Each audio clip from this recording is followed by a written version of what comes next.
तो स्वागत है आप सभी का बिग बॉस के 22वें एपिसोड में। सलमान खान की एब्सेंस में इस एपिसोड को होस्ट करते हैं अक्षय कुमार और इन्होंने इस एपिसोड को बहुत अच्छे से होस्ट किया, देखकर तो मजा ही आ गया। वहीं इस एपिसोड में कुछ लोगों की दोस्ती का चैप्टर खत्म हो जाता है, वहीं कुछ लोगों को वेकअप कॉल मिलती है कि अभी भी जो लोग एक्टिव नहीं है तो कृपया करके एक्टिव हो जाएं, क्योंकि अब ऐसा कोई भी हफ्ता नहीं होगा जिसमें कोई भी इवेक्शन नहीं होगा। अब जितने भी हफ्ते आएंगे उनमें कोई ना कोई घर को जाएगा। जैसे इस हफ्ते में 2 लोग घर से चले गए और वो 2 लोग हैं नगमा और नटालिया। ये दोनों ही लोग बहुत ही कम एक्टिव थे, जिसकी वजह से ये घर से बेघर हो गए। नगमा से तो स्टार्टिंग से कहा जा रहा था, यहाँ तक कि हर वीकेंड पर कहा जा रहा था कि कृपया करके थोड़ा एक्टिव हो जाएं, बोलना चालू करें, कुछ करिए। नगमा ने इस चीज पर ध्यान तो दिया लेकिन कुछ ज्यादा ही टाइम लगा दिया और वो घर से बेघर हो गई। वही नटालिया का इवेक्शन होना बनता भी था, क्योंकि दूसरी कंट्री से आना, किसी शो में जाना जहाँ पर सिर्फ हिंदी बोली जाती हो, तो उनके लिए ये सब चीजें कर पाना और इतना एक्टिव होकर खेल पाना बहुत ही मुश्किल था। और अभी तक दूसरी कंट्री से जितने भी लोग बिग बॉस में आए वो ज्यादा दिन तक नहीं टिक पाए, कोई ना कोई चला ही गया, कोई पहले हफ्ते में तो कोई दूसरे तो कोई तीसरे हफ्ते में। अभी आवेश और मृदुल इन दोनों के जाने से दुखी जरूर होंगे, लेकिन हो सकता है कि आने वाले टाइम में इनका गेम अच्छा हो जाए, ये दोनों ही लोग और भी अच्छे से अपने गेम पर फोकस कर पाएं। क्योंकि जब तक नटालिया और नगमा घर में थी तब तक आवेश और मृदुल दोनों ही लोग ज्यादा से ज्यादा टाइम उन्हीं के साथ बिताते थे, तो हो सकता है कि इनके जाने से इन दोनों ही लोगों को एक प्लस पॉइंट मिले।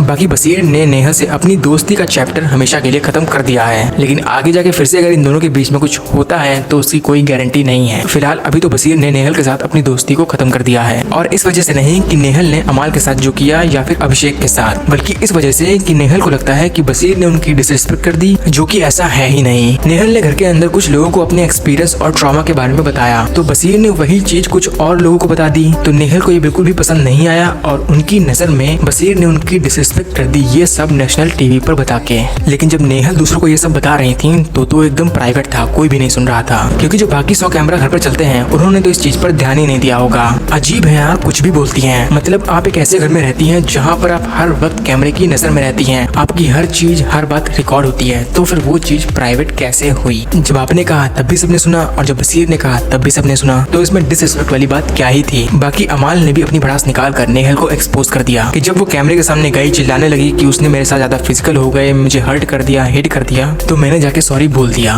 और फिर 3-4 घंटे के बाद जब सब कुछ एकदम मैटर शांत हो गया, तब ये कह रहे हैं कि I will talk to you this letter, I will talk to you on this letter. और फिर इसके 1-1.5 घंटे के बाद जो हुआ वो तो सभी लोग जानते हैं। ये अच्छे से एकदम हंस खेल रही थी, जो कि हम सबने देखा। वहीं शहबाज ने भी तानिया के साथ अपनी दोस्ती को तोड़ दिया है, क्योंकि तानिया है बहुत ज्यादा अमीर, तो लगता नहीं कि वो शहबाज से दोस्ती करेंगी, इसीलिए शहबाज ने पहले ही उनसे दोस्ती तोड़ दी। तो यहाँ पर फराजी ने कहा कि तुम पागल हो, दोस्ती तो अमीर लोगों से ही करनी चाहिए। और फिर यहाँ पर दोस्ती खत्म करने के बाद गार्डन में ये दोनों ही लोग पकड़म पकड़ाई खेल रहे थे, लेकिन आने वाले एपिसोड में अभिषेक और शहबाज पर बहुत ज्यादा मुसीबत आने वाली है, क्योंकि इन दोनों के बीच में बहुत ही ज्यादा फिजिकल लड़ाई हो जाती है। इतनी लड़ाई हो जाती है कि बिग बॉस को इन दोनों ही लोगों को वार्निंग भी देनी पड़ती है, और वार्निंग के साथ साथ इन दोनों लोगों को पनिशमेंट भी मिलती है, और वो पनिशमेंट शायद ये होती है कि ये दोनों ही लोग पूरे सीजन तक नॉमिनेट हो जाते हैं। तो देखते हैं क्या होता है, बने रहिए मेरे साथ और देखते रहिए बिग बॉस सीजन 19।